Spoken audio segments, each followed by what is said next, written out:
Well, Teddy, on another note, we've got the heavyweight trilogy between Fury and Tyson. Tyson Fury and Deontay Wilder pushed out to October, coincides with the beginning of college football. Tons of marketing and advertising opportunities. The conspiracy theorists will say maybe Tyson Fury didn't have COVID and they were worried about pay-per-view sales. Again, conspiracy theorists may say that, not necessarily me, but what say you? I understand that. I understand that because that has happened. Fights have been, there's a precedent for it. That fights have been canceled because the pay-per-view or the ticket sales, whatever you want to, whichever side of it, haven't been good, have been slow. And if the ticket sales are slow, it projects poorly towards the pay-per-view. So they can read, they can read the, they read the tea leaves. They know how to read the tea leaves. They know which way the wind's blowing. These guys, they do. So they know what time it is. And it could be a poor time for the fight. So they could pull the plug.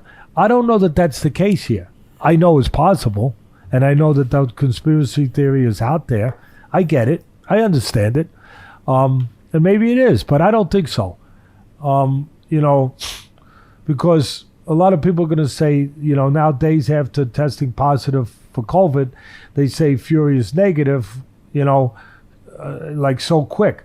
But who knows how long he had it before being tested? Because the only reason he got tested from all the news out there is because someone in his camp had it. So he could have had it for X amount of time before he ever get tested, and then by the time he got tested, he was a few days away from it being out of his system, and then he gets the negative. So that's a very viable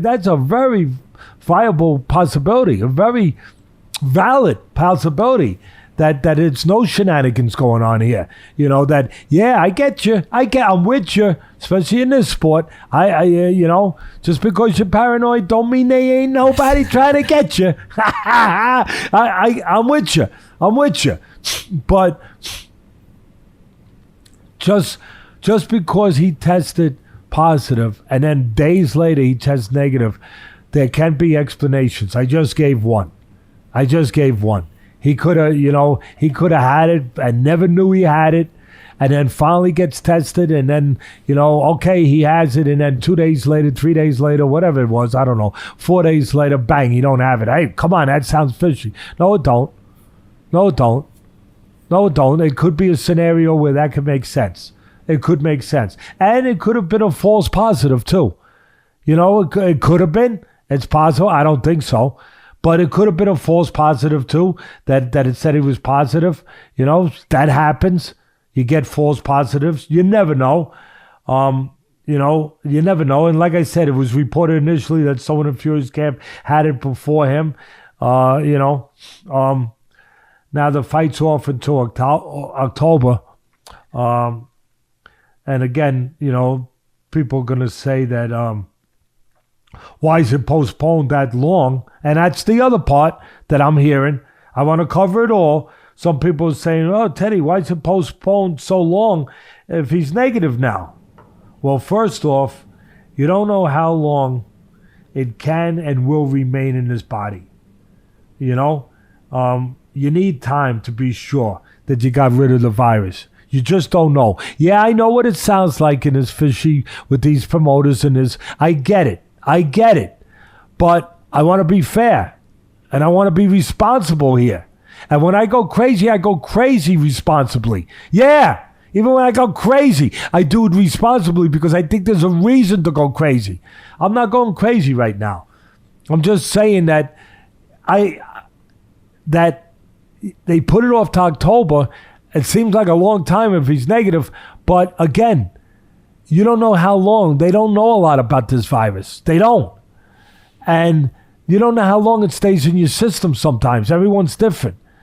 And one thing you don't want to do is come back too soon. I think Povetkin came back too soon. Yeah, I do. Pressure was put on him to fight sooner maybe, and all that stuff. I won't go into it. I went into it 2 podcasts ago, and so I won't go into it again into all that. But to get the payday. But Povetkin, when he fought the rematch with Dillian White, I know Povetkin was 40-something. I get it. But when he fought, he didn't look right from the beginning. He didn't look right. It looked like he was getting staggered by the national anthem. I mean, he was wobbly before he ever got hit. It looked bad.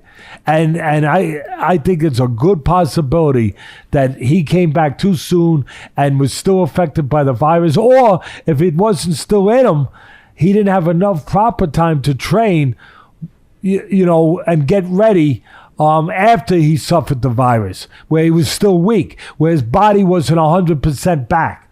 I really feel that way. So you don't want that to happen if you're Fury, if you can avoid it. And in this case, you're the money guy. You're the golden goose. You're really the guy.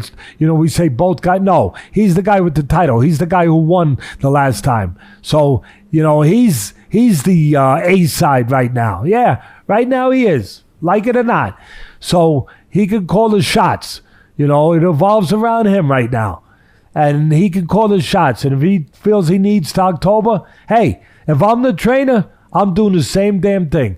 I want as much time as I might not even be satisfied with October. I don't give a damn about the promoters. I care about the fighter and about him being 100, not 95, not 85, not 98, not 99%, 100% ready for this freaking fight against a dangerous guy. A dangerous guy in Wilder who can still punch. He can't fight, but he can still punch. He comes up short in a lot of dimensions of fighting, but, and of course, in his behavior after the fight with all the excuses and all that stuff. I mean, that wasn't good. But as far as getting down to the nitty-gritty, getting down to the facts, getting down, just to what happens in the ring and the physical aspects of it, he can punch like hell. You can't play games. You can't be 98%. You can't be anything but 100% when you're fighting a guy that dangerous. And again, if I was the trainer, I might have waited to the new year. Yeah, people go crazy. I don't care. If that's what I felt I needed, to get a full, good, clean camp, yeah, that's what I might have done. But whatever. I think there's explanations for all of it. And I understand the conspiracy theories. I understand all of that. I get it. I get all of it. I gave you my feeling about all of it. And hopefully that satisfies the people out there in some way, that needed to hear something maybe from, somebody in the business that could talk on experience with such things and at least what my thoughts would be.